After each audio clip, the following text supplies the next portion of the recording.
Hello, All everybody. right. Oh, sorry. Hi, everybody. Sorry. We're just gonna give just a couple seconds here for everyone to get in, but one thing we wanted to note is that if you could please try to minimize or close all of your other applications that you're working on. If possible, to sort of save bandwidth, that would be appreciated. For the presenters, those who are going to be sharing their webcam are only going to be sharing it when they're speaking for that purpose. Okay. The other thing, as you've noted on the screen here, we sent an email out earlier, but there is going to be a hands-on activity that, if you want to participate, will require you to sign into the performance management website for LIHEAP. We have added two-factor authentication to that. So if you haven't done that yet and you're calling in on a phone, you might not want to do that now because that might disrupt your phone call because it does need to call you with a one-time password. But we'll cover that a little bit more later on. But we can go ahead, Charnice, I can hand it over to you. Thanks, Connor. Hello, everyone. My name is Charnice Peters, and I am a program analyst from the Energy Policy and Evaluation Branch of the Office of Community Services, Division of Energy Assistance. On behalf of OCS, I would like to welcome you to today's webinar. Today's webinar is going to be a training on how to access and use the new LIHEAP data reliability tool for assessing electric baseload expenditures. Next slide, please. The purpose of today's webinar is to inform LIHEAP program coordinators about the new data reliability tool and to also train users on how to use the tool with live demonstrations. The target audience for this webinar is LIHEAP coordinators as well as LIHEAP support and IT staff. Next slide, please. The data reliability tool for the electric baseload expenditures was developed by members of the Performance Management Integration Work Group, or PMIWG, data reliability team with help from the Apprise staff. The members of this team are Lorraine Portis from Mississippi, Casey Latran from Oklahoma, Kenesha Floyd from Tennessee, Sherry Shepard and Jenny Sullivan from Montana, and Peter Edelman from OCS. Next slide, please. Today's webinar will begin with David Carroll from the Apprise team discussing why it is important for grantees to collect electric baseload data, even for households that do not heat with electricity. Next, Sherry Shepard from Montana will walk us through some background on the data reliability tool and how this development process started. After Sherry, Connor Priest from Apprise team will demonstrate how to access the data reliability tools and how to navigate within it once you have access. Then we are going to have 3 live demonstrations to show you how the tool works. Finally, Sherry Shepard will return to discuss next steps for the data reliability team before we close. As a reminder, the slides for this webinar are available for download right now by clicking handouts in the GoToWebinar sidebar. Without further ado, I will now hand it over to David Carroll. David? Hi, my name is David Carroll. I'm the Managing Director of Apprise, a nonprofit research institute in Princeton, New Jersey. Today, I'm going to be answering the question, why do we need to collect electric baseload data for LIHEAP recipients? In particular, I'm going to talk about why this is important for households that don't heat with electricity. Next slide. The federal LIHEAP statute is a home energy program. That is, it's funded by Congress to help households with their heating and cooling bills. The LIHEAP statute encourages grantees to target benefits to the households that pay a high proportion of their household income for home energy costs, that is, for home heating and cooling costs. As such, if you want to fulfill the stated objective of the LIHEAP program, it is helpful to have information on both a household's heating costs and their electricity costs, even if they do not use electricity as their main source of heat. Moreover, since many low-income households use electricity as a secondary source of heat, it's particularly valuable to collect electric bills, even if your program is only delivering heating assistance benefits. Next slide, please. This slide furnishes some information from the National Residential Energy Consumption Survey, or RECS, on the average total low-income home energy bills, the average total low-income energy bills by census region, and the share of those bills that are used for home energy, and separately the share used for heating and for cooling. You can see that the share of household bills that is used for home energy is fairly similar across the country. For the Northeast, Midwest, and South, the share of the total bill that goes to home energy is just about 45% of the total energy bill. But of course, in the Northeast, 37% of the bill is for heating, while only 8% is for cooling. While in the South, 24% is for heating and 20% is for cooling. In general, close to half of what a household spends for their energy sources goes to heating and cooling. And if you want to treat households equitably with respect to their home energy bills, you need to look at their total energy usage. Next slide, please.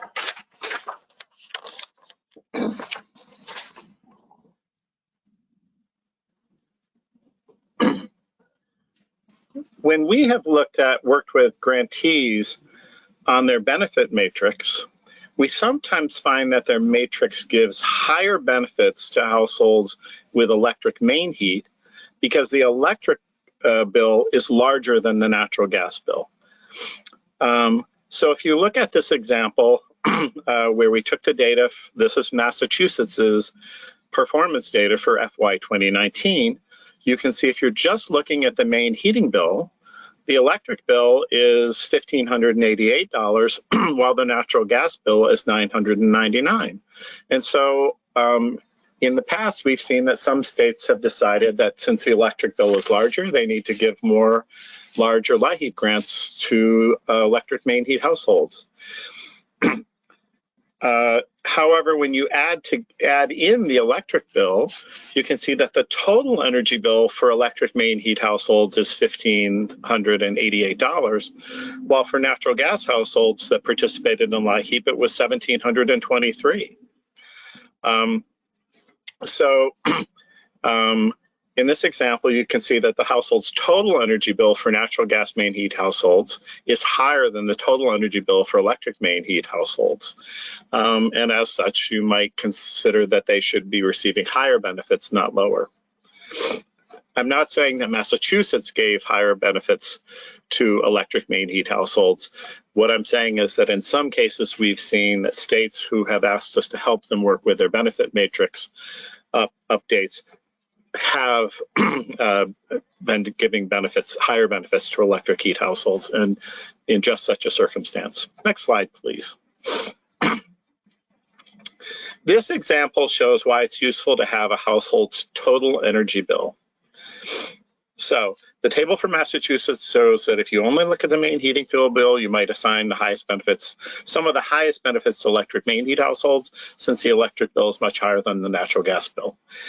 But if you use the percentages we showed on slide 8 to calculate the home energy bill, you can see that home energy costs are actually slightly higher for natural gas households and are much higher for fuel oil and propane main heat households. It's also interesting to see that electric bills for propane households are higher than those for natural gas and fuel oil main heat households.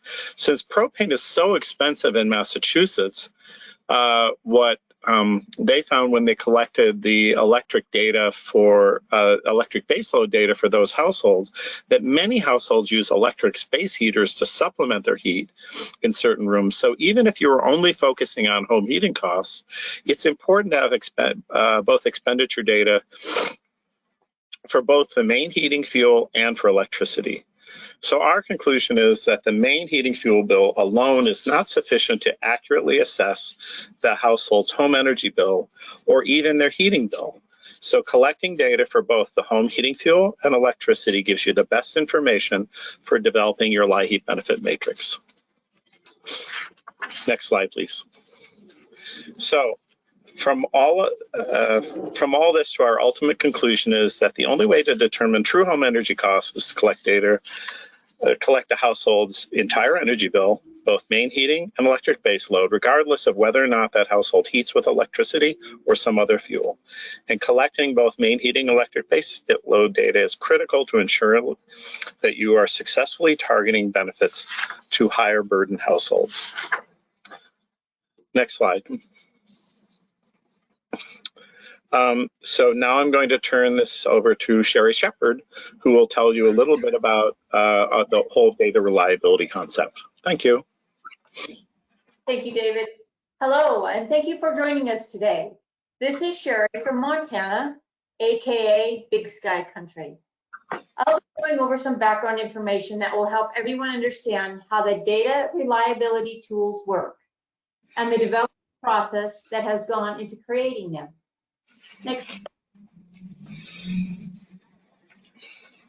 LIHEAP grantees are required to collect and report LIHEAP performance measures data each year. In addition to fulfilling the reporting requirements, grantees are expected to use the performance measures data to assess the performance of their program and make changes to improve the integrity and effectiveness of their programs whenever necessary. In the pursuit of this second objective, we have found that grantees often ask, how do I know that my performance measures data are reliable enough to support making changes in my program design or policies? So we have developed the data reliability tools to help grantees answer this question. Next slide, please. At the very beginning of this process, PMIWG members started working with Verve Associates and the Apprise team to develop a comprehensive framework for assessing the reliability of performance measures data.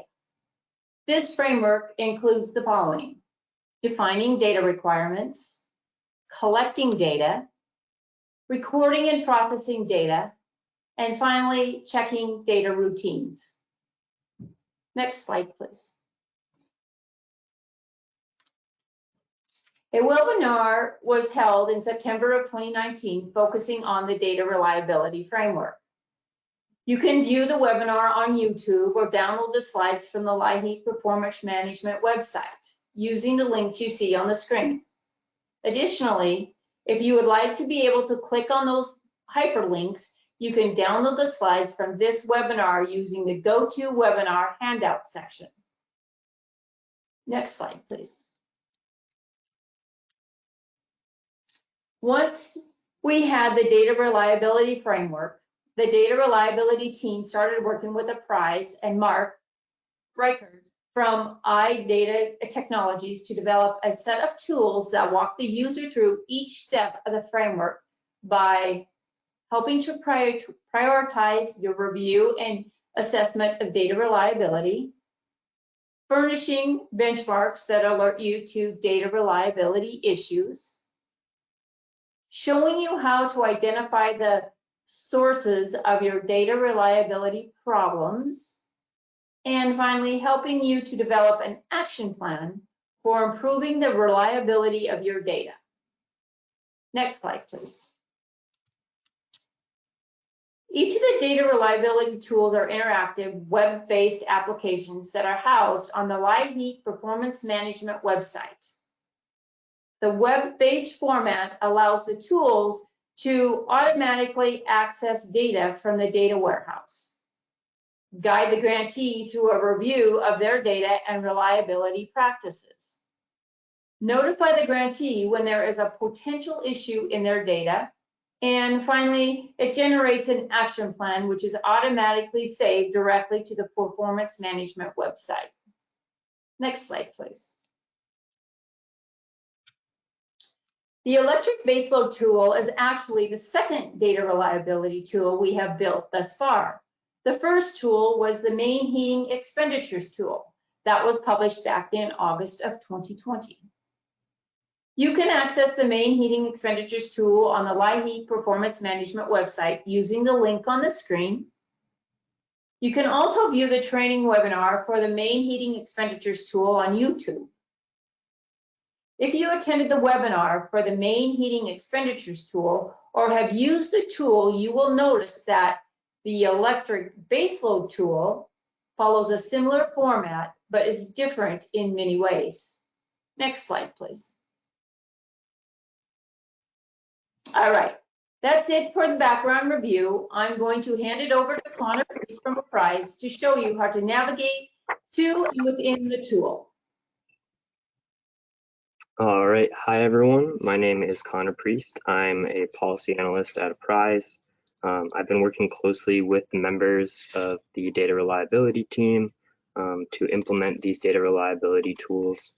And I'm just going to take a few minutes here to show you how to access the electric baseload tool. And then once you have accessed the tool, how you're going to navigate once you're in there. All right, so you can access the electric baseload tool directly by using the link that you see on your screen there, but you can also go to the LIHEAP Performance Management website and navigate to the tool using the correct series of menus and point and click. And I will show you how to navigate from the homepage of the LIHEAP Performance Management website in just a little bit here. But one thing I would like to note is that regardless of the method that you use to access the tool, something that you will need to know is that the tools are being designed for grantees and support staff working on LIHEAP, and they're not going to be accessible to the general public. So in other words, you will need to sign in to a LIHEAP Performance Management website account in order to access the tool. So the first step of navigating to the tool is, of course, just going to the homepage of the LIHEAP Performance Management website. And once you're there, like I said, you're going to need to log in order to be able to utilize the tool. So we might as well start there. So up in the right-hand corner, you can see that's where the login button is on the new LIHEAP Performance Management website. And once you click that, you're just going to be asked to enter your login information, username and password, and then click Next. And that is where the two-factor authentication that we talked about at the very beginning of the webinar, and that was discussed in the reminder email for this webinar, comes into play. When you sign in, you will be asked to provide a phone number, and then once you've provided that phone number, it will give you a call with a one-time password. Right now, the only option available is a call. It may be possible in the future to do text and emails, but we're not 100% sure on that. That will come later, but for right now it is just a call, so you will need to get that. And then once you're logged in, you will just be taken back to the homepage for the LIHEAP Performance Management website, and you'll want to navigate to the Performance Measures tab. And under the Performance Measures tab, you can see there's a list of resources available there. In the very bottom accordion there is the Data Reliability Assessment tool. And once you open that accordion, you can see that the main heating expenditures tool is on top there, and then the electric baseload expenditures tool is now the second tool within that accordion. And so we would go ahead and click on that second link to get going. But here I just want to note that in the old version of the LIHEAP Performance Management website, the Performance Measures tab was only available once you had logged into the website. And now we've changed that so that the Performance Measures tab is viewable when you're not logged in. So you'll be, the public will be able to see the Performance Measures tab. They will be able to see that the data reliability tools are there.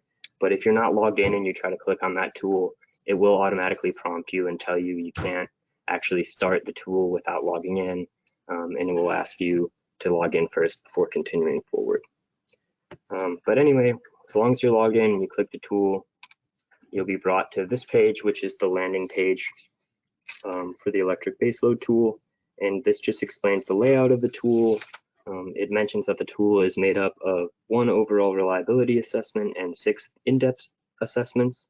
That first-time users should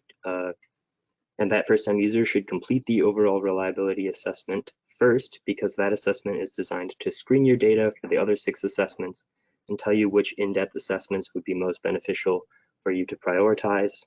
And it also indicates that the tool will identify potential data reliability errors and prompt you to provide action items for yourself as part of a data reliability action plan. And finally, it indicates that the tool saves your progress automatically and that you can exit and return to edit any assessment that you start at any time. So after you've digested all of that information, you would then go ahead and click Start New Assessment. And that's going to bring you to the assessment selection page, which looks like this. And we'll come back to that in a second. But on this page, we can see a basic summary of what each of the assessments are. So as I said earlier, the overall assessment is designed to screen your data for the remaining assessments and help you prioritize which of those you'll want to explore first. Assessment number 1 compares the average electric baseload expenditures reported in your performance data form to reasonable estimates of what low-income households are spending on electricity in your state based on data from the American Community Survey. Assessment 2A helps you determine whether you are collecting data from enough electricity vendors. Assessment 2B helps you determine whether you are collecting complete electric baseload data from enough households.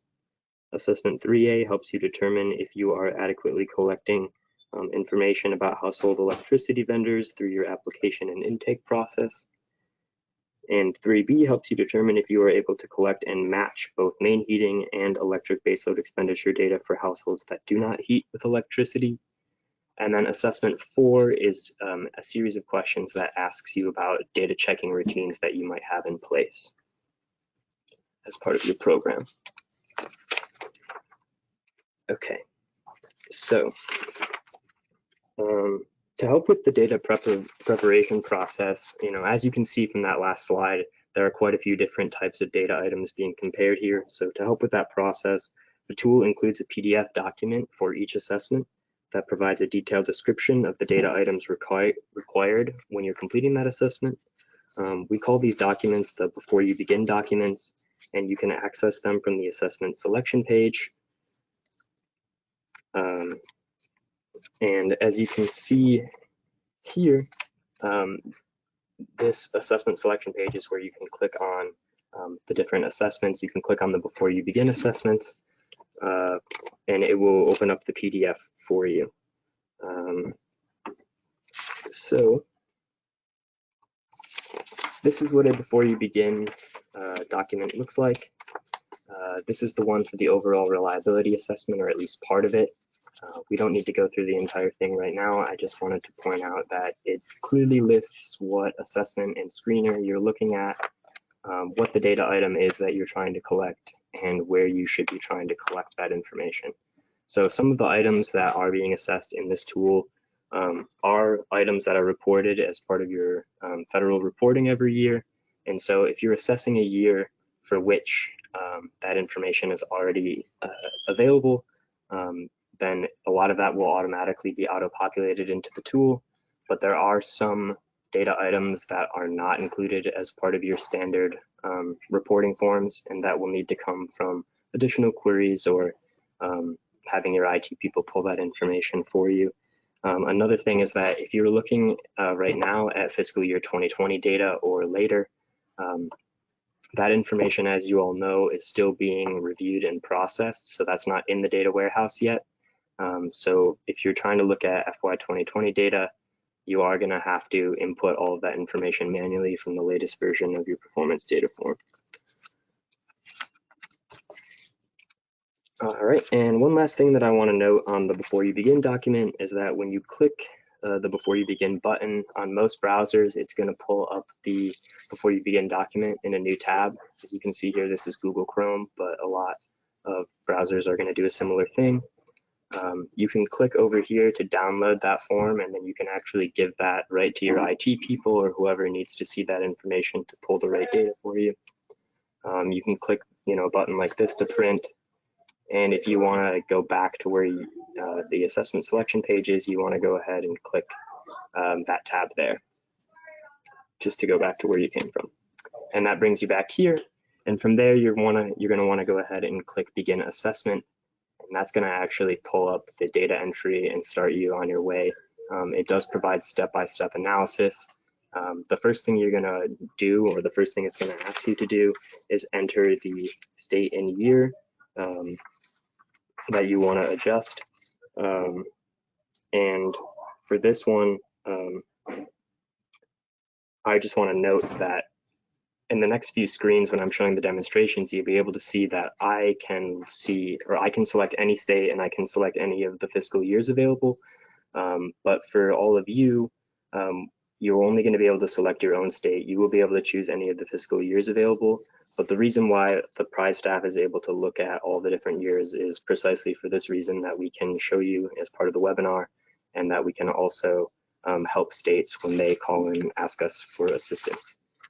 But in general, only you and people who have a PMW sign in your organization will be able to see your assessments. And once you're within the actual tool itself, this is what the first screen looks like in the overall reliability assessment. You can navigate back and forth within the tool using the previous and next buttons. You can click the back to start button at any time. That will automatically save your work and take you back to the assessment selection page. Or you can click the view action plan. This is particularly useful when you've already gone through an assessment and you're coming back to look at it or edit it again, and you want to jump to the very end and see your results. You can go ahead and click that button. And when you go back to the landing page after you've created an assessment, this is where they show up. There's a table here at the bottom underneath the Start a New Assessment button that shows the date that the assessment was created, what fiscal year you're looking at, what grantee, and what assessment it was. So that is the very first section telling you how to navigate to the tool. So now we're gonna go ahead and have a hands-on activity here where we're asking all of you who have been able to do the two-factor authentication and get in, if you can just take a second here to go through and try to do exactly what I just did. So navigate to the Performance Measures tab, go down to the Data Reliability Tools, open the Electric Baseload tool, and open up that Before You Begin document for the overall assessment. We'll give just a couple of minutes for everyone to try to navigate that, and then we'll have a poll here to see how you guys did.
All right, it's been a little bit over a minute here, so I'm gonna go ahead and start the poll.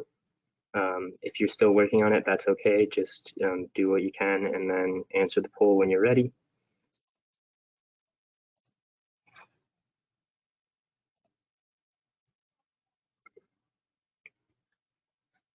But we'll give about another minute and a half or so.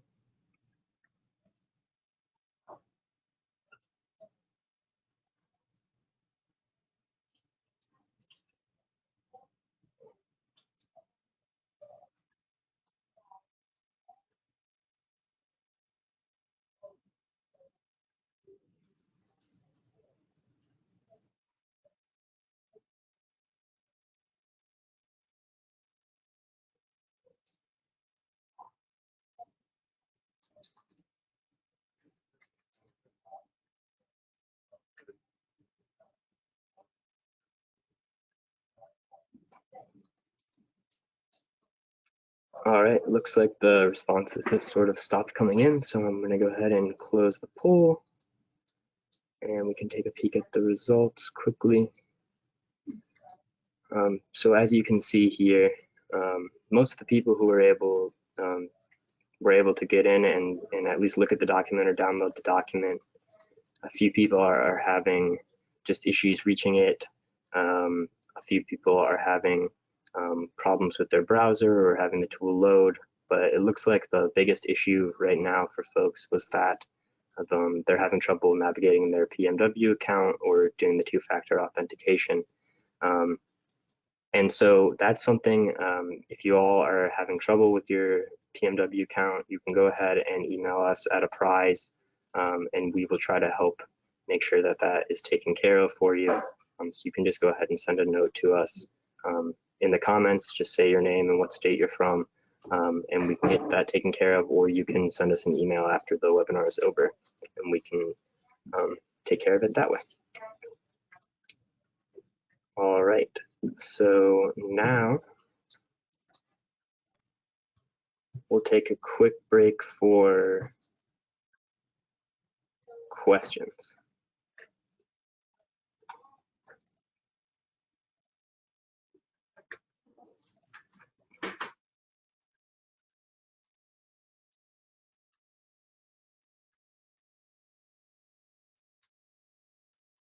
One thing we should note, everyone, is that you can't just click on the link that was on the screen there. It's obviously just part of the webinar.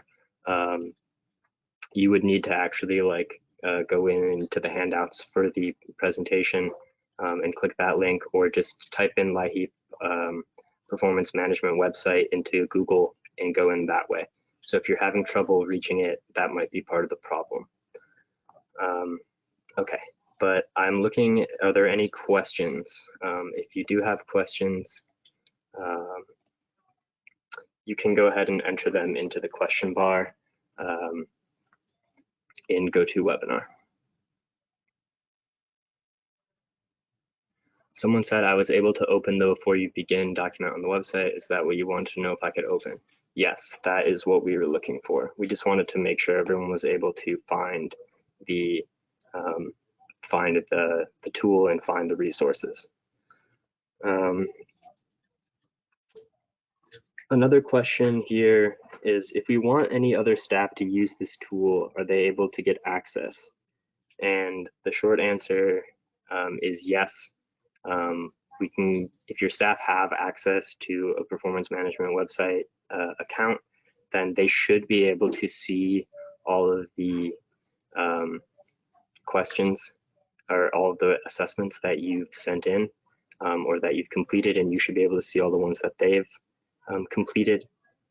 If they don't have a performance management website account, there's a process for making sure that they get one. So all you would need to do is talk with, again, send us a note or send us an email, and we can help get that taken care of as well. But again, people within your organization should be able to see the assessments that you've worked on or you've completed, but no one outside of your organization should be able to see that information.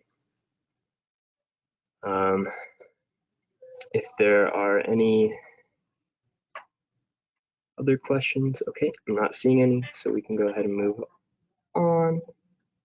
And now we're going to turn things over to Kanisha Floyd from Tennessee, and she's going to walk you all through a live demonstration of the overall reliability assessment. So Kanisha, the floor is yours. Okay, thanks, Connor. My name is Kanisha Floyd, and I'm the lead LIHEAP coordinator for the state of Tennessee. I'm going to be walking us through a demonstration of the overall reliability assessment today. Now, the way this is going to work is that Connor is going to switch over from the PowerPoint to the LIHEAP Performance Management website, and then I'll tell him what values to enter into the tool.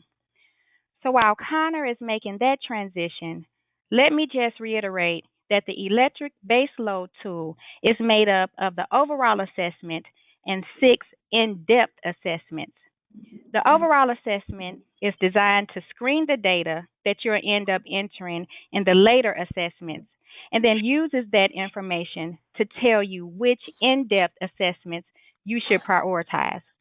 For this reason, we always recommend completing the overall reliability assessment first.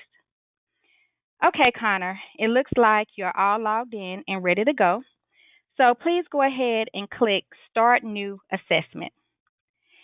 And as was mentioned earlier, we strongly recommend that everyone review the Before You Begin documents before starting an assessment for the first time. Connor, please go ahead and click on Before You Begin under the Overall Reliability Assessment.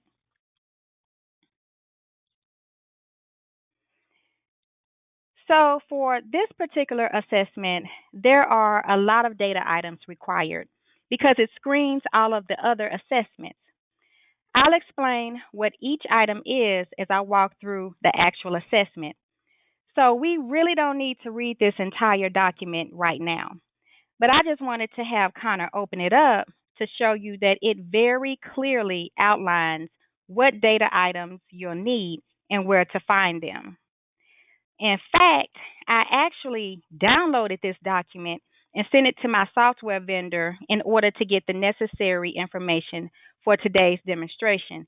And I can tell you firsthand that it was not only helpful for me, but to my software vendor as well. Okay, Connor, please go back and click Begin Assessment, please.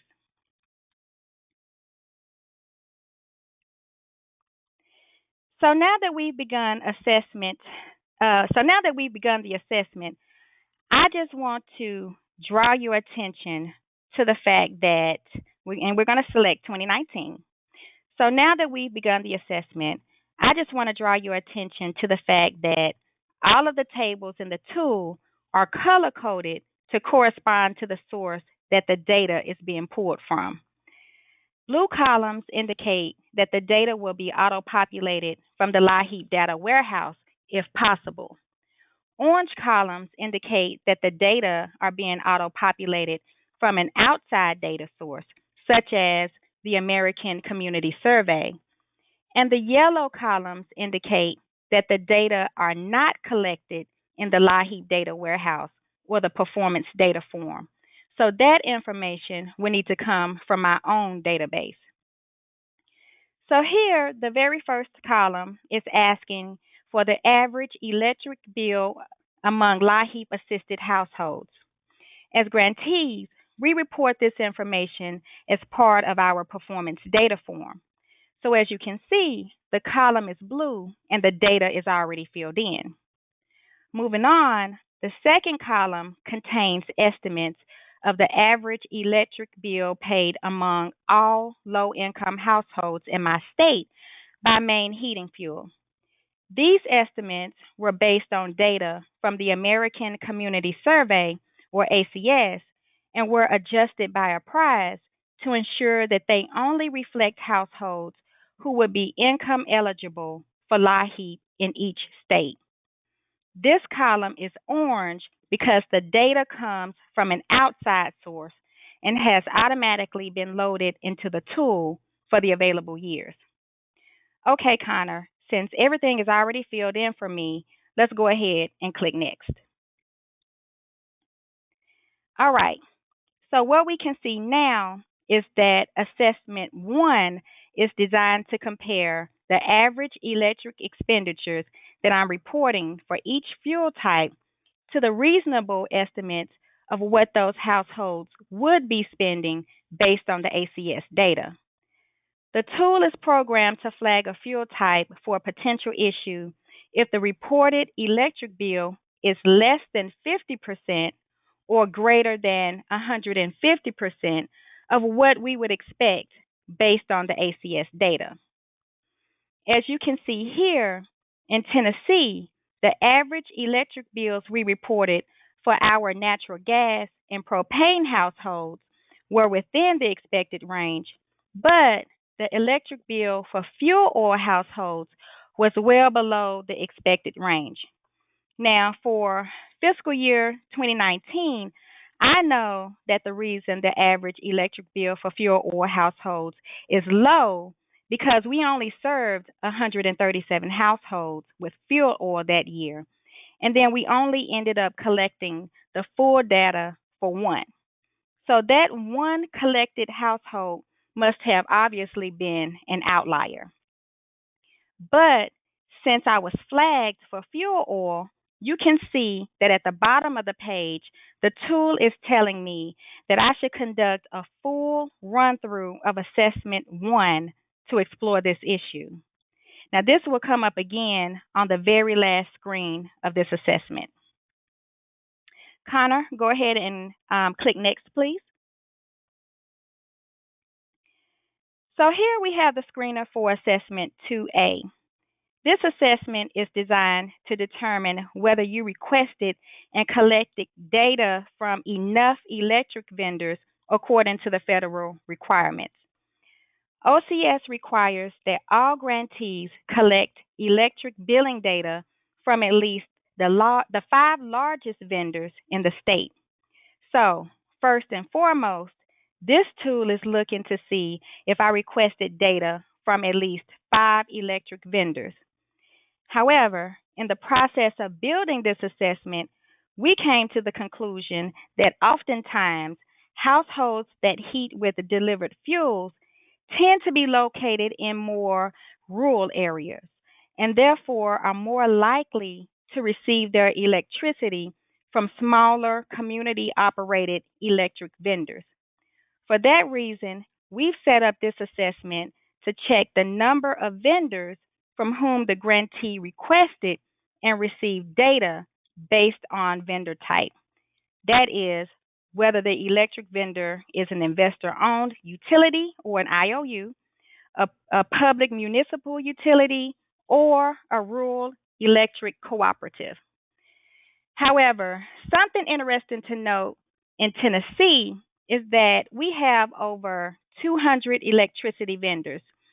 So instead of requesting electric billing information from our top 5 vendors, we just have our clients bring or send in 12 months worth of electric bills when they apply through one of our community action agencies. And we found that this method works pretty well for us in Tennessee. So if there are any of you that are having trouble collecting electric baseload information for your clients, please feel free to contact me and I can give you some information about the procedures that we use for collecting this information directly from clients. Now, with that said, let's take a look again at the data table. Given the way that we collect billing data, this particular assessment doesn't really apply to Tennessee the way that it would for other states.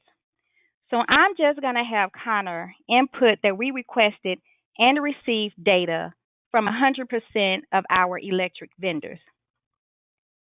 That said, I've done my best to sort those utilities into the various types. So Connor, please enter the following: 0 for IOUs, 126 for public municipal utilities, 77 for rural electric cooperatives, and 0 for unknown. Now, when you're doing this assessment yourself, you should note that you can use the unknown row whenever you're unsure of what type of electric vendor that you're dealing with.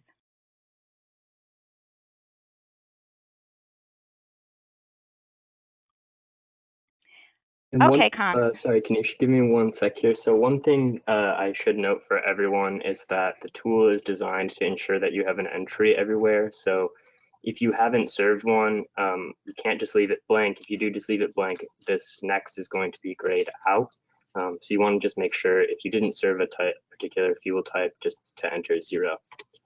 Okay, Kanisha, go ahead. Sorry. All right. Thanks, Connor, for mentioning that. Okay, go ahead and click next. As we can see here, I wasn't flagged because I told the system that I'm collecting from at least 5 electric vendors. However, if I had told the system that I wasn't collecting data from any public municipal utilities or electric cooperatives, then it would have issued me a flag to let me know that my data collection efforts for delivered fuels would likely be improved if I would expand my collection effort to those types of vendors. Connor, go ahead and click next. So now we're at the screener for assessment 2B, which compares the total number of households we assisted against the number of households we received 12 months of electric bill data for by fuel type. Once again, the blue column indicates that the total number of households assisted for each fuel has been auto-populated from the data warehouse. The next column is asking for the number of households for whom we collected 12 consecutive months of electric billing data by fuel type, regardless of whether or not we collected 12 consecutive months of their heating fuel bills. Now, right here, it's really important to pay attention to the instructions because this is different than what's reported on the performance data form. The performance data form asks for the number of households for which 12 consecutive months of both main heating fuel and electric billing data were received. So I had to ask my software vendor to pull this information for me, and I suspect that a lot of you will need to do the same as well. Connor, please go ahead and enter the following numbers in the yellow column and then click Next when you're done. 83,292 for electric, 1170 for natural gas households, 60 for fuel oil households, and 975 for propane households. This tool flags if we did not collect 12 months of electric billing data for at least 50% of the households that heat with utility fuels, or at least 20% of the households that heat with delivered fuels. And as you can see here, Tennessee met these thresholds in fiscal year 2019. So the overall assessment is not asking me to complete the full screener for assessment 2B unless I want to. Okay, Connor, let's move on.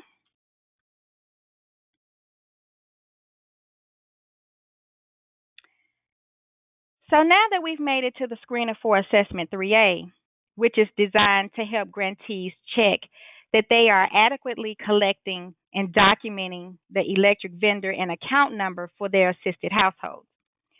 The blue column represents the number of households by fuel type and has been auto-populated from the data warehouse. The next column is asking me to enter the number of households for whom we have electric vendor and electric account number information on file in our system. But as I mentioned earlier, Tennessee collects electric billing information directly from our clients. So we end up with electric vendor and account numbers for 100% of our assisted households. Connor, can you please copy the values from the blue column directly into the yellow column to reflect that 100% rate? And then when you're done, click Next.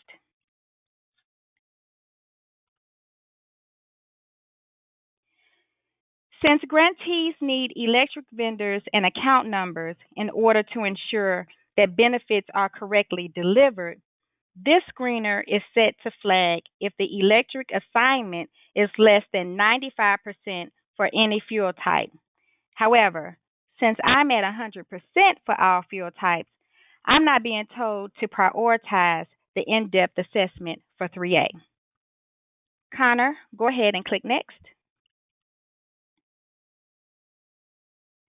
So now we've made it to the final quantitative-based screener, which is 3B. This assessment is designed to help grantees assess how well they're doing at recording and processing their data in a way that allows them to match account information when households don't get their main heating fuel and electricity from the same vendor. Once again, the first blue column there has been auto-populated has auto-populated the number of assisted households by fuel type. However, the second blue column hasn't been seen in any of the screeners yet. This column is asking for the number of households for whom we collected 12 consecutive months of both the main heating fuel billing data and the electric baseload billing data. This information has also been auto-populated since it's reported as a part of the performance data form. The final two columns here in yellow, they're in yellow, so I know that this is information that I'll have to provide from my own records. Now, the first column is asking for the number of households for whom we collected 12 consecutive months of main heating billing data, regardless of whether or not we also received their electric baseload data. Connor, please go ahead and enter the following data. 1503 for natural gas, 1 for fuel oil, and 45 for propane. Now, on the other side, the second yellow column is asking for the number of households for whom we collected 12 consecutive months of electric baseload billing data, regardless of whether or not we also received their main heating billing data. Connor, please enter these following values. 1170 for natural gas, 60 for fuel oil, and 975 for propane. And click next.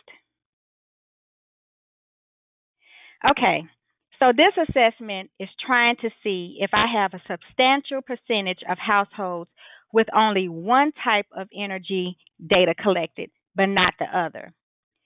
It'll flag if I do not have both types of data for at least 50% of my natural gas households and at least 20% of my fuel oil and propane households.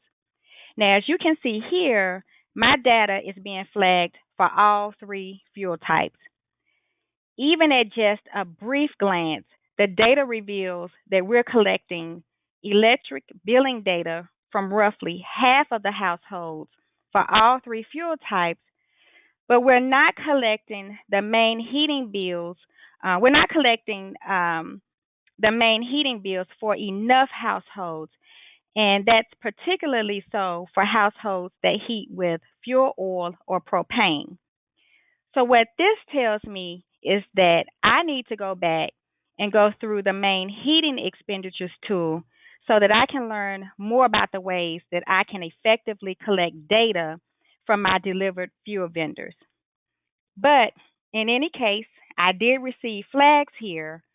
So as you can see at the bottom of the screen, the overall assessment is telling me that I should conduct a full run-through of assessment 3B at some point. Connor, go ahead and click next. Okay, so we've made it to the final screener, which asks about data checking routines. So Connor, I'm going to read through each question and then provide my response. So if you could please mark the appropriate response for me, that would be great. So question number 1, do you have data checks? Well, do you have checks in place to examine whether agencies are collecting electric vendor information for every client? Yes. We check every client application to make sure that they have provided us with their electric billing information. Number 2, do you have checks in place to examine whether vendors are supplying complete electric billing information for every client? Yes. We get all electric billing information directly from the clients, and we check it to ensure that the clients are providing us with 12 months of billing information. 3, do you have checks in place to review the data submitted by vendors and identify potential errors? No. But we also collect the information from clients and not from the vendors. So this question really doesn't apply. Number 4, do you have procedures in place for reviewing and resolving the findings from your reliability checks? No. And this is something that we do need to work on. Question 5. Do you have procedures in place for assessing the effectiveness of your checks and making changes when necessary? No. This is also something that we need to work on. But before I move on, I just want to point out a couple of things. First, for some of these questions, my true response would be a little bit more detailed than just a yes or no. But this portion of the overall assessment is just designed to act as a simple screener to determine whether I should look more in depth at assessment number 4. For now, I've just selected the answer that closest relates to my program. But in the full version of assessment number 4, grantees are given the opportunity to provide more nuance and more context for their answers. Secondly, I want to point out that it can be tough to get up here and admit in front of everyone that my program might not have all of these checks in place. But answering these questions truthfully has really helped me think about ways that we may be able to improve our system here in Tennessee. That said, we really want to emphasize the fact that nobody else is going to be able to view your responses to these assessments. Neither OCS nor other grantees will be able to look at what you've entered. So it really is in your best interest to be as truthful as possible in order to get the most out of the tool. Okay, Connor, please click next. As you can see, a couple of my answers were flagged as potential issues. So the tool is recommending that I conduct a full run-through of assessment number 4. Okay, Connor, please click next. Sorry, Kanisha, I was a little ahead of you there. I think we're. Oh, okay. All right. No problem. Okay. So finally, this final screen of the overall assessment tool displays my results from each assessment and indicates which in-depth assessment I need to prioritize next. So as you can see, the tool marked potential errors for assessments 1, 3B, and 4. So going forward, I want to make sure that I conduct a full run-through of each of those assessments.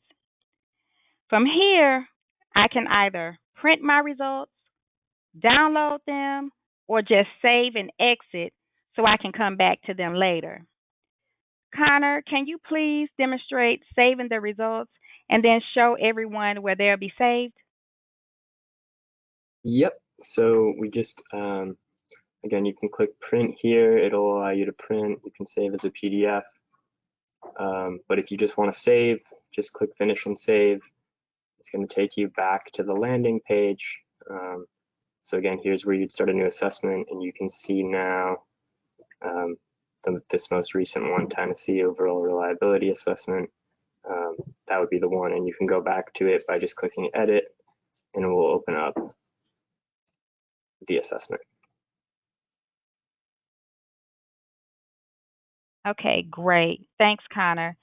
So that's all for my portion. Are there any questions?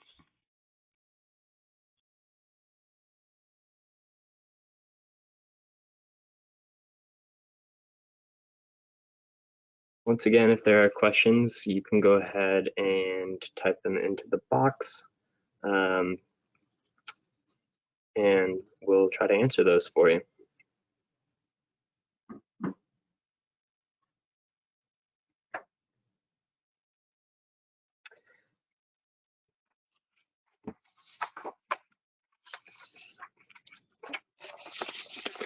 Okay, I am seeing one question.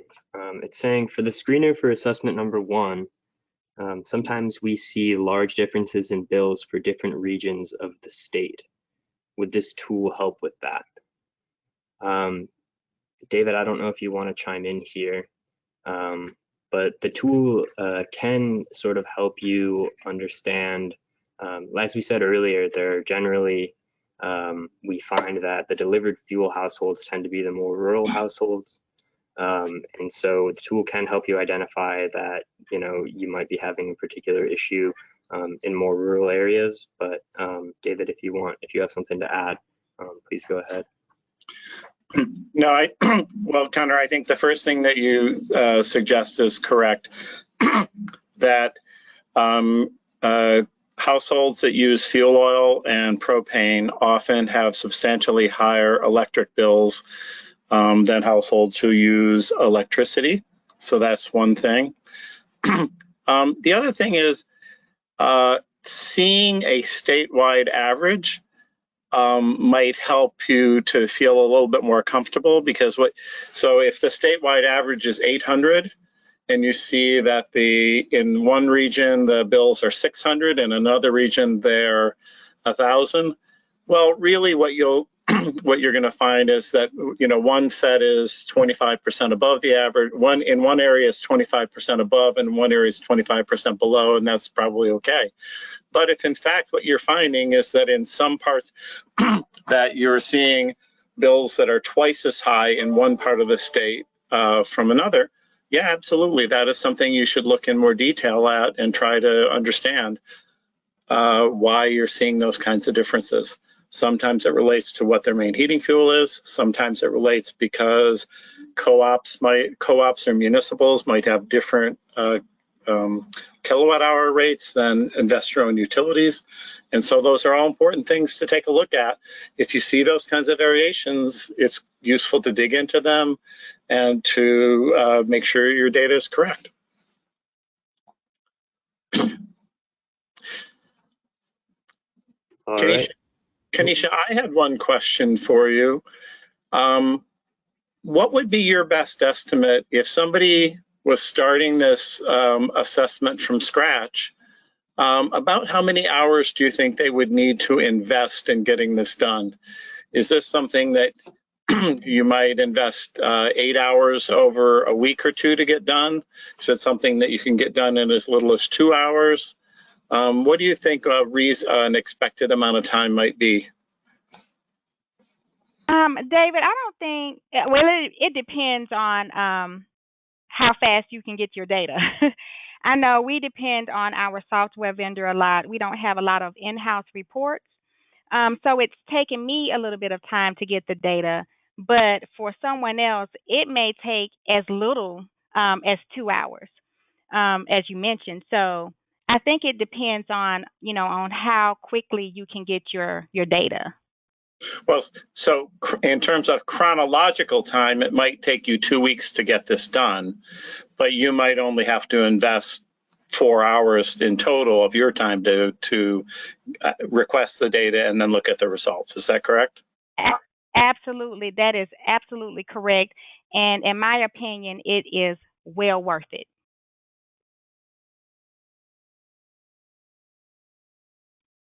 All right, awesome. Thanks, David. I think that was a good question.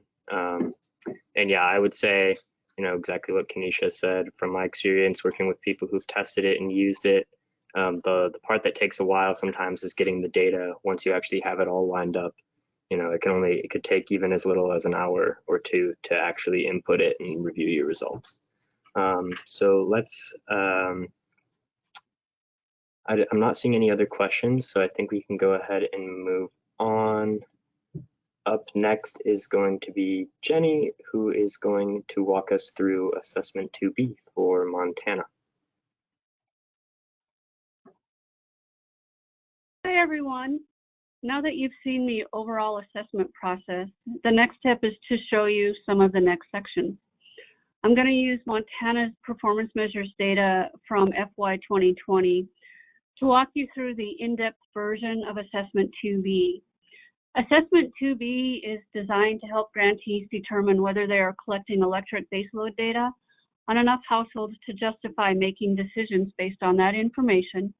It is also designed to walk you through areas of where you can improve on your data collection process. Before you begin, as we've emphasized a couple of times, it is very important to look at the before you begin documents for each assessment before you actually jump in. This is to make sure you have all the data you need as you're going through the tool. Connor, please navigate to the assessment section page and click on the Before You Begin button for Assessment 2B. Thank you. There are two primary data items required for Assessment 2B. The first set of data we need is the number of assisted households by main heating fuel. All grantees report this information in Section 5, Part A of the Performance Data Form. It is pre-populated for past year's data, but because we are using FY 2020 performance data, that hasn't been finalized and loaded into the data warehouse yet. We're going to load this data manually. We also need the number of households for whom we collected 12 consecutive months of electric baseload billing data by main heating fuel type. For this assessment, we are only concerned with the number of households by main heating fuel for whom we have 12 months of electric data, regardless of whether or not we also collected their main heating billing data. A quick note, grantees are required to report the number of households by fuel type for whom they collected 12 consecutive months of both their main heating and electric baseload billing data in the performance measures form. The next section of the Before You Begin provides a warning that if we are flagged based on our primary data items, we will be asked to provide some additional data. None of the additional data items are part of the performance measures data form. Each of these sets of data must be queried from your system. The tool allows you to delve deeper on each section, and if you are someone like me, I am very inclined to do that. I recommend that you gather this data in advance of starting Section 2B. The additional data items are the number of households by main heating fuel who received their electric service from one of the vendors from whom we requested data, the number of households by main heating fuel who received their electric service from one of the electric vendors who complied with our data request, the number of households by main heating fuel for whom we collected any electric baseload billing data, even if that data did not represent a full consecutive 12 months. I do want to warn everyone that it can take some effort to get the necessary information, which is why we created the Before You Begin document, so you would have all the necessary data as you go through each section of the tool. We don't want you to get in there and then not be able to complete it. We had to do a combination of manual data gathering and doing SQL to get this data for us in Montana. In the future, we'll create additional data fields in our database and add additional functionality and reports. So we could just push a button and it'll all just come out. For this demo, I have gathered all the necessary data. One more item at the very bottom of the Before You Begin document is a flow chart that provides a sense of what the assessment is going to do with the required data items. For this section, what you can see here is that our framework anticipates that the number of households served by electric vendors from who you requested data will be slightly less than the total number of households assisted for each fuel, unless you have electric baseload account information for all households for each fuel type and you request from 100% of your electric vendors. From there, we expect the number to go down again unless you get 100% compliance from electric vendors that you requested data. And from there, we expect the number to go down again because some vendors may not provide information for all the LIHEAP assisted households they serve. And then once more, we expect the number to go down because vendors may provide billing data for some households that only contain a partial year's worth of data. In the end, if the number of households represented by box number 5 does not meet a certain percentage of the households represented by box number 1, then the tool will try to help you determine action items you can take to get that final percentage up. Okay, Connor, can you please go back and click Begin Assessment under 2B, and we'll walk through it with Montana's 2020 data.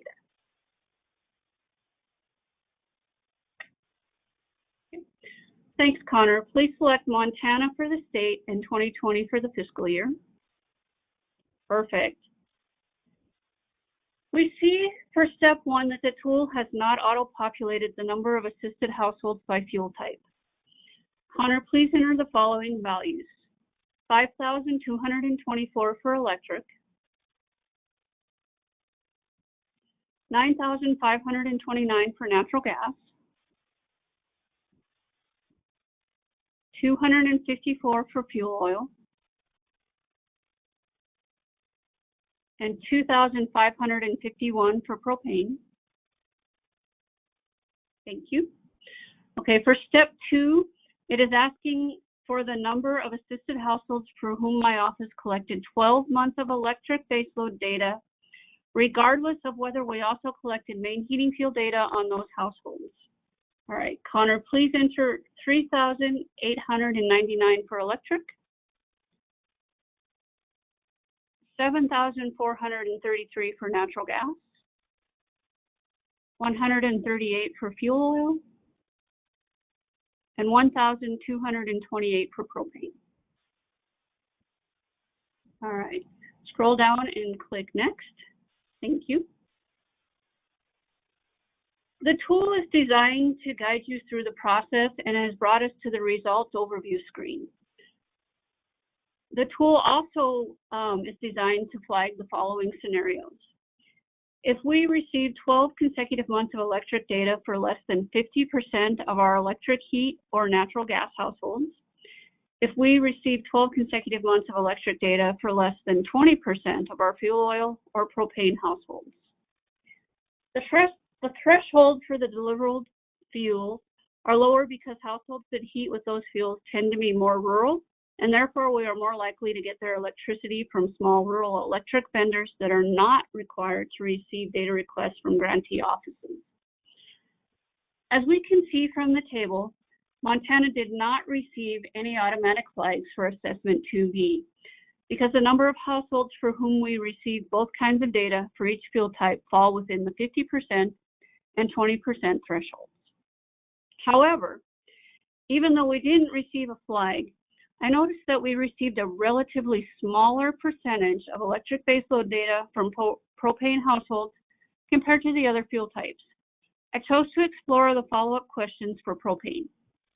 Connor, please click next so we can see the results by fuel type. Okay. On the first screen, we see the results for electric heat households only. It shows us that we were not automatically flagged. But as you can see below the table, there is an option to answer the follow-up questions if you would like. For electric heat, I think we are looking pretty good. Connor, go ahead and click next. For fuel oil, there is room for improvement. Oh, sorry, I skipped natural gas. Gotta watch the screen too here. For natural gas, we are looking pretty good. So Connor, please click next. For fuel oil, there is room for improvement, but the number of households assisted with fuel oil is so small right now that I think it would be best to focus on propane. So Connor, click next here too. Thank you.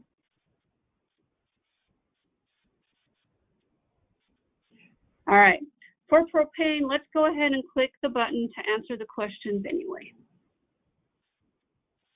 There we go.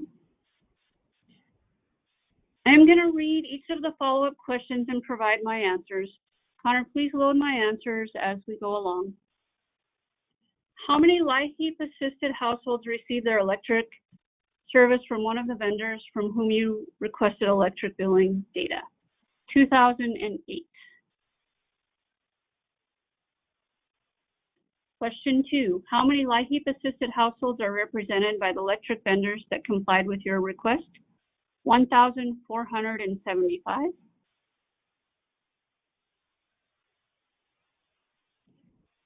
How many LIHEAP assisted households have electric baseload billing data in your system, including households for whom you do not have a full 12 months of data? We have 1,351. Okay. Question 4, how many households do you have a full 12 consecutive months of electric billing data? We have 1,228.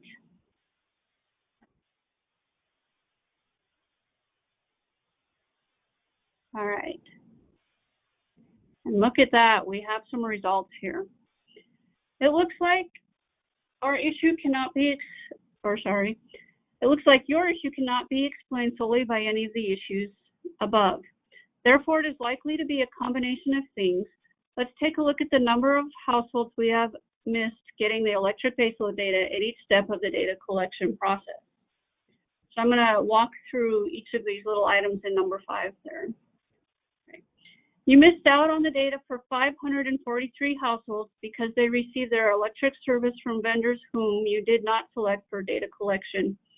Or in our case, we have situations where we don't have the baseload data for all our households.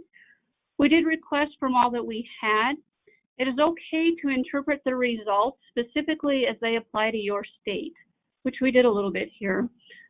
This tool is meant to be a guide and to help you and get to the bottom of your answers, but it's not going to answer every question that is out there. So the next bullet down, you missed out on the data for 657 households because you requested data from the vendors that serve them, but those vendors did not comply with your request. This is something we might want to look into a little bit. And then the next bullet, you missed out on the data for 124 households because one or more of the electric vendors supplying you with data did not supply any data at all for a sizable portion of the households they serve. And again, in our case, there's a little bit different. Some vendors will not supply us the information for their baseload households if they actually do not receive a LIHEAP benefit for them. So that changes a little bit on where we're at.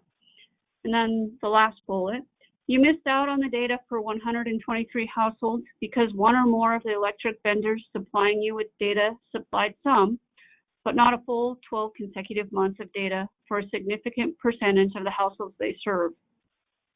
As with the last couple items, this is partially true for us, but it also turns out that we have baseload data for some households, but not the primary propane data for all the households. So we need to do a little bit there. All right, there is a final item question here. In light of this information, what do you plan to do to improve the percentage of households from whom you collected electric baseload data? All right, so I'm gonna give you a little bit here, Connor. Our first item is to focus on getting all electric data, especially for baseload where the vendor does not get a benefit from LIHEAP.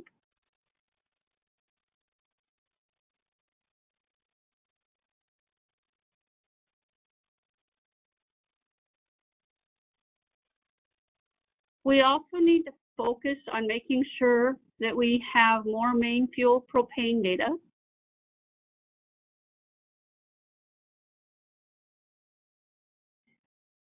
The reason for this is as I was walking through this tool, I found that about 500 propane households did not send us their data where we did receive the electric data. And then the tool would catch this or draw your attention to this in section 3B as you move forward. All right. Connor, please click next. Perfect.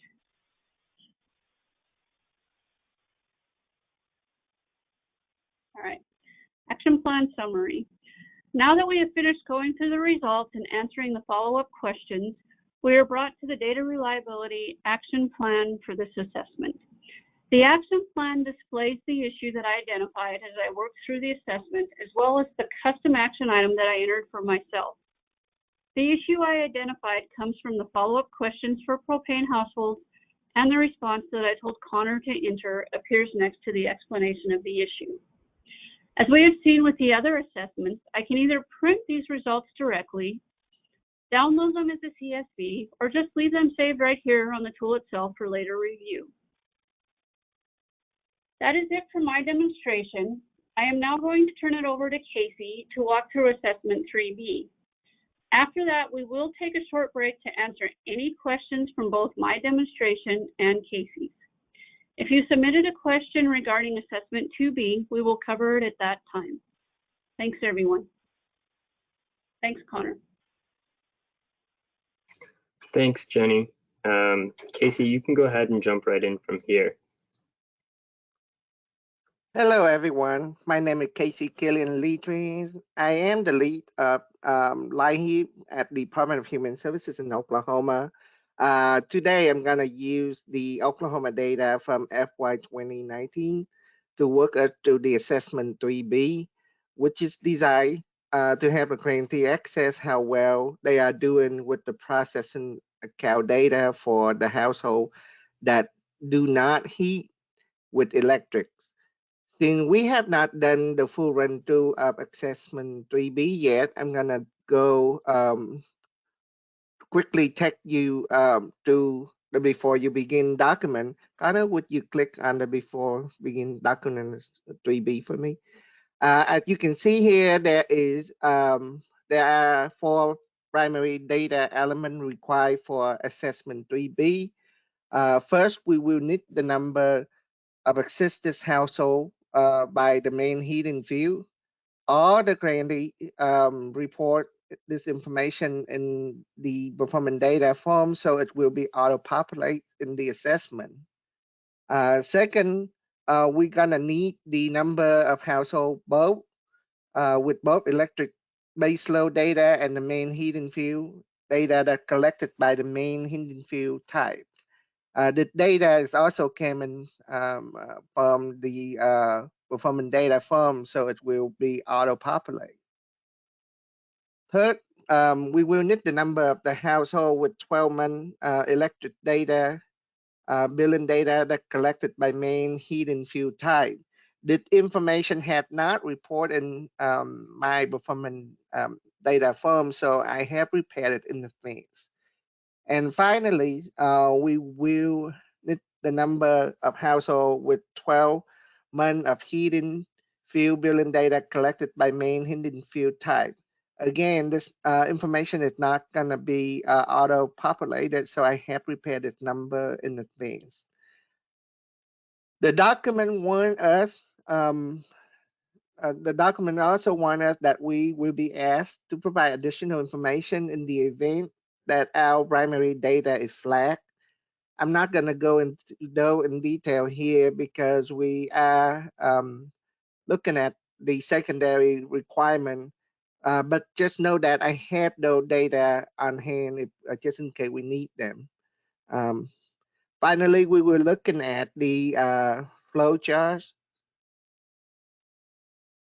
Can we we can get some sense of what the assessment is doing, which is comparing the number of the household with 12 consecutive months of the electric bill collected to the number of the household with 12 consecutive months of main heating bill collected.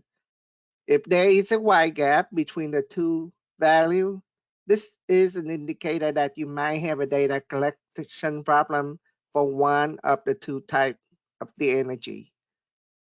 If the difference between of the two values is not very large, but the number of households for whom you have both main heating and electric base load data is relatively low, this is indicated that there is a data matching problem rather than have a data collection problem.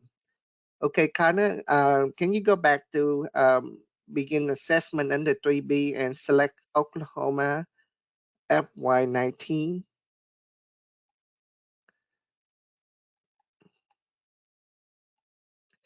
So, okay, so you can see there in step 1, the tool have already auto-populate the number assisted household by the field type. Connor, go ahead and click next, please. Step number 2, we also see that the tool auto-populate the number assisted household from whom we collected 12 consecutive months of billing data with both main heating expenditures and the electric baseload expenditures from Oklahoma. Connor, please go ahead and click next. Okay, now in step 3, this is asking me enter the number of assisted household for whom we collected 12 months of heating fuel bill, regardless whether we also collected 12 months of electric bill for those households. Connor, would you please enter the following value for me?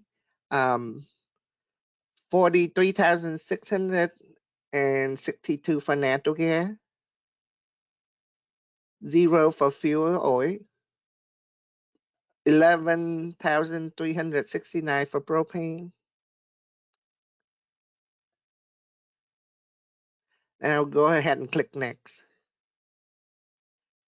Finally, step 4 is asking me enter the number of assistance household for whom we collected 12 consecutive for 12 months for the electric bill, regardless whether we also collected 12 months of their heat and fuel bill for those households.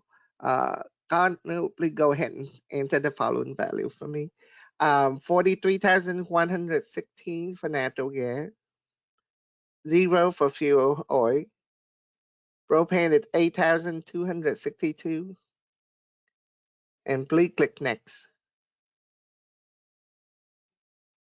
So now, as you can see, the overall review for the result, we did not get any flag.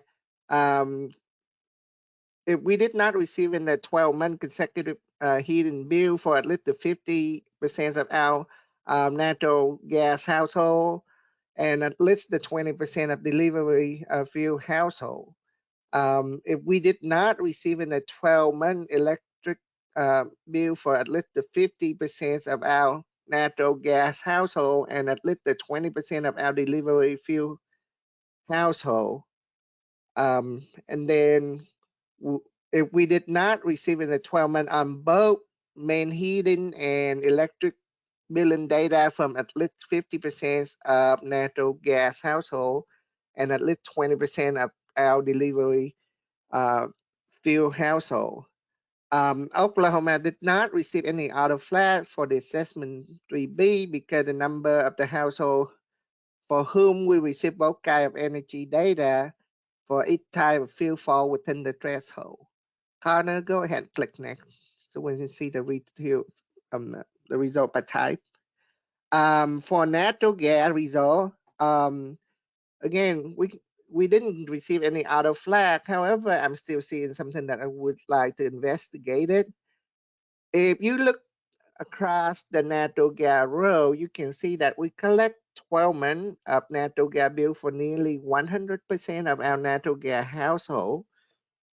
And we also collect 12 months of electricity bill for more than 99% of our natural gas household. Yes, despite the fact that we're collecting data from such high percentage for both for the energy type separately, we were able to report. We was only able to report a combined home energy cost, roughly 68% of all our natural gas household. What does this mean? Well, to put it simply, this is indicated that we are doing a good job collecting data, the necessary data, but are facing the challenges where we try to match account for household that receive an electricity and natural gas from different vendors. So even though I wasn't auto flag for natural gas, I think I will elect to answer the following up question anyway. Connor, please go ahead and click the button to bring up the follow-up question. So now I'm going to read the question, and Connor, would you please mark them down as I answer it? Question number 1, are billing records from natural gas vendor provided with an account number or a unit identifier that can be used for data matching? The answer is yes. If natural gas household have their own unit account number assigned to them. Question number 2, billing record from electric provider providing an account number or other unit identifier that can be used for data matching. The answer is yes. Each household have their own unique account number that are assigned for them by their utility, their electric provider.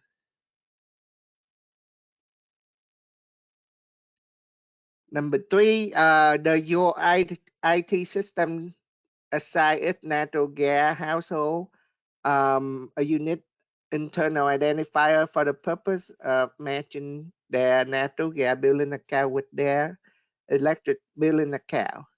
Yes, in Oklahoma, we does match the account based on the DHS case number. Number 4, it appears that your potential data reliability issue cannot be explained by the most common reason we have found for why state may have trouble matching account for a household that does not heat with electricity. Please contact a price to discuss other potential explanation for this discrepancy. If you have any idea about what might cause the discrepancy, please document it. Respond the box below. So even though our system is set up to match based on the DHS case number, we still run into a problem. The DHS case number is only linked within our system to the name of the heads of each household. And sometimes it's a challenge if the account, the electric utility account is under the different person name than the one listed on the main heat and fuel account. From experience, I can tell you that sometimes the electric account is listed under another household member name, such as their children name, and other time that it could be listed under the name of somebody outside of the resident, such as a friend, a relative, an acquaintance, an ex, or even a landlord. Given that the large chunk of the household we serve typically does not have good credit, we find that this account name swapping is pretty much common. We plan to add Apprise and OCS if there are any other states that have faced and overcome this issue, and what strategies we might implement to remedy this issue in Oklahoma.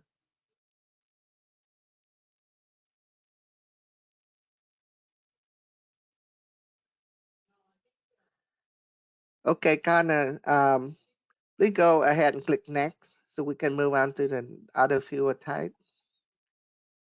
Fuel oil result. Again, we didn't assist any household that heat for fuel oil in FY 2019. So the tool just give me an NA. Connor, please go ahead and click next. For propane result, for the propane, it looked like we didn't receive any auto flag, and it looked that we within the threshold. So I'm comfortable with it. Connor, go ahead and click next, please. Finally, we brought to the data reliability action plan for this assessment. As you can see, the action plan displays the issue that I identified as I worked through the assessment, as well as the custom action item that I asked Connor to enter for me. And here I would like to note that that even though we didn't receive any flag, we still benefit from using the tool because it helped us to more critically about the account matching issue as we are seeing for the natural gas household in Oklahoma. That's it for my demonstration. Is there any question? I'm gonna hand it back to Connor. Yeah, hi everyone. I haven't seen any questions come in for this yet, but we are running over on time a little bit. So just in the interest, I'm going to keep us moving forward. But if you do have questions, you can always email the Apprise team or anyone on the performance management work group, and that will get to the right spot and we'll get back to you. but we do appreciate folks sticking around, and there are just a few more slides to go through here for next steps. So I'm going to hand it right over to Sherry and we can finish up. Hello again. This is Sherry from Montana. All right, so that is it for our demonstration today. But before we conclude, I'm just going to talk a little bit about our upcoming plans for the data reliability tools. First and foremost, the main heating expenditures and electric baseload expenditures tools are finished products and ready for use. Next slide, please, Connor. So if you have any comments or suggestions for the development team after using these tools, we encourage you to send them to Connor on the Apprise team. And his email there is shown on the screen. Next slide, please, Connor. Currently, we're in the process of developing 3 more tools. The first one is a tool to examine the reliability of household income data. Secondly, it's a tool to examine the reliability of data collected on the amount of the LIHEAP benefit issued to each household. And finally, the last one, a tool designed to help grantees explore and work on challenges with defining the main heating fuel for all clients. Now, this one is for main heating fuel and shouldn't be confused with the main heating expenditures tool that we've already developed. Next slide, please, Connor. Are there any questions about our next steps or any questions about the tools in general?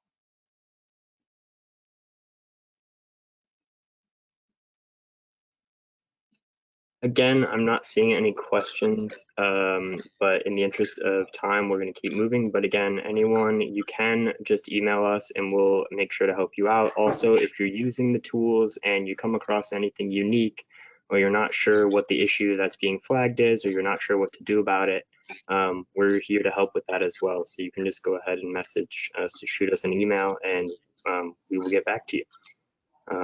But I'm going to go ahead and turn it over to David. We have one final poll here if we want to run through that.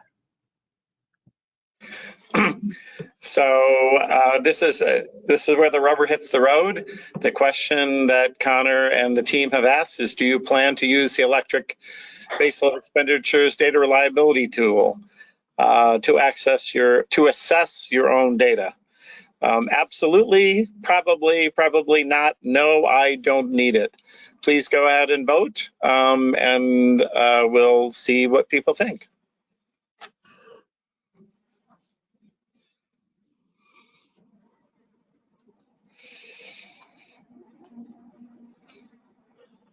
All right, it looks like, oh, okay.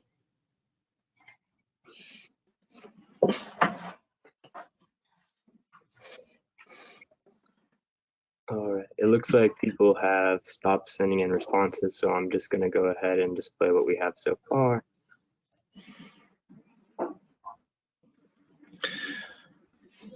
And as far as we're concerned, these are all good answers. The reason that if you remember back to when we started at the very start, what Sherry highlighted is the reason that we developed these tools is some people were asking the question, how do I know my data are good enough to use to make policy decisions? And if that's an important question for you, then you're probably one of the absolutelys or probablys who are going to take a look at these data. And if you're maybe already confident in your data and you think that it's pretty good, or if you're not planning on using these data for policy decisions, then you're probably not. So the whole point of the work group is to generate tools that are useful for grantees in terms of doing performance measures. This is one of the tools, and we hope that you use it and enjoy it. And I think that's it for today. Is that correct, Connor? That is correct. I just have one last slide showing all of our contact information. So again, like I said, we're here to help and answer questions and help people interpret the results. So if you do have questions, concerns, if you do use the tool and you want to know more about your results, just shoot us an email.